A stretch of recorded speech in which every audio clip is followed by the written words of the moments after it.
What natural law is all about is the objective difference between right behavior and wrong behavior. I always tell people that, we use the same word to communicate the idea of correct and moral. We use the word right to communicate those concepts. Correct means based in truth. And moral means that it is in harmony with natural law principles, because when you take a right action, the result of that action does not result in harm to other beings, to other sentient beings. Conversely, wrong behavior is both incorrect and immoral.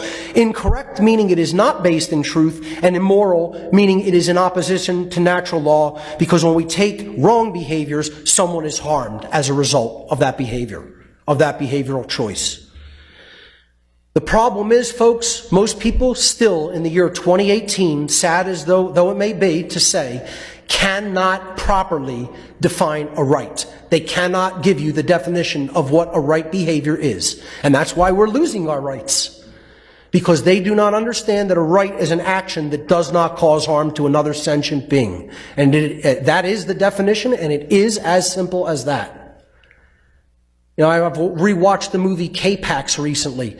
And it's about an alien being that comes to the earth and interacts with, the primitive human beings that can't understand his mindset. And when he's asked if his planet has a government, he says, "We have no need for a government." And he's like, "Well, how do your people know right from wrong?" And his answer is, "Every being in the universe knows the difference between right and wrong." So, what about societal structure? Government? No, there's no need for one. You have no laws? No laws, no lawyers. How do you know right from wrong? Every being in the universe knows right from wrong, Mark. That's the real answer to that question. This should be common sense knowledge, but we're so backwards as a species that I need a 9-hour presentation to explain to brainwashed people what the difference between right and wrong behavior is.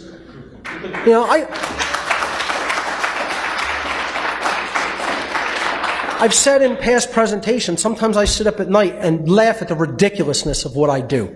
Really. I laugh at how ridiculous having to present basic information like this is. And yet the majority of human beings, it's falling on deaf ears. The following actions are examples of the initiation of aggression against others, which is what all wrongdoings are. These actions are violations against natural rights and therefore constitute violence. Murder, assault, rape, theft, trespass, and coercion. And you could think all you want about any wrongdoing that can possibly be committed. I've challenged many, many people to do this, and you will recognize every single wrongdoing that can be committed against another human being is a form of theft. There is only one wrong: theft, in one form or another, and there is only one law in the universe: don't steal. That's it. Every wrongdoing comes down to an act of theft, provably.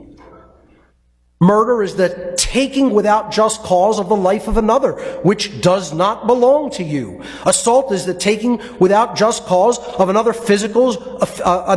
being's physical well-being, which does not belong to you. Rape is the taking of another's free will sexual consent, which does not belong to you. Theft is the taking of property, physical property, which does not belong to you.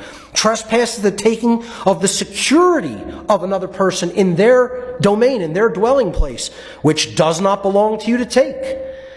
Coercion is the taking of another being's free will, which does not belong to you to take. Every wrongdoing is a form of theft. There's no wrongdoing anyone can think of that is not a form of theft. Natural law versus man's law. Natural law is based upon principles and truth which are inherent to creation. Man's law is based upon dogmatic belief systems which are the constructs of a diseased mind. Natural law is only ever harmonized with due to knowledge and understanding, or not harmonized with due to ignorance. Man's law, on the other hand, is only complied with due to fear of punishment. Natural law is universal. It exists and applies anywhere in the universe regardless of location. Man's law differs with location based upon the whim of the legislators who are making up these decrees and commands. And that is a form of moral relativism, the idea that we can decide what right and wrong are, that they are not objective and inherent to creation because they are based upon actions. Natural law is eternal and immutable. That means it exists and applies for as long as the universe exists, and it cannot ever be changed by any action that any being within the universe can do. Man's law, on the other hand, changes with time based upon the whim of legislators, which is also moral relativism. If a man-made law is in harmony with natural law, it follows logically that it is redundant, since it is stating a truth that is inherent, pre-existing, eternal, and self-evident, or it should be self-evident. Therefore, man's law is both irrelevant and unnecessary. If a man-made law is in opposition to natural law, it follows logically that it is both false, meaning it is incorrect, and it is immoral, meaning it is harmful. It results in harm to other beings. Or in other words, it's wrong. Therefore, man's law that is in opposition to natural law can never be legitimately binding upon anyone. Therefore, I say throw all of man's law out. We don't need it. We only need to understand and bring our behavior into compliance with natural law. That's it. And then we would experience a society based in freedom.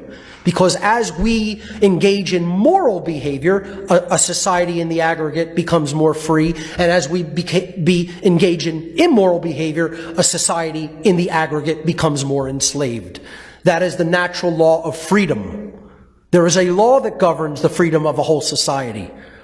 As morality increases, freedom increases. As morality declines, freedom declines. You humans. Sometimes it's hard to imagine how you've made it this far.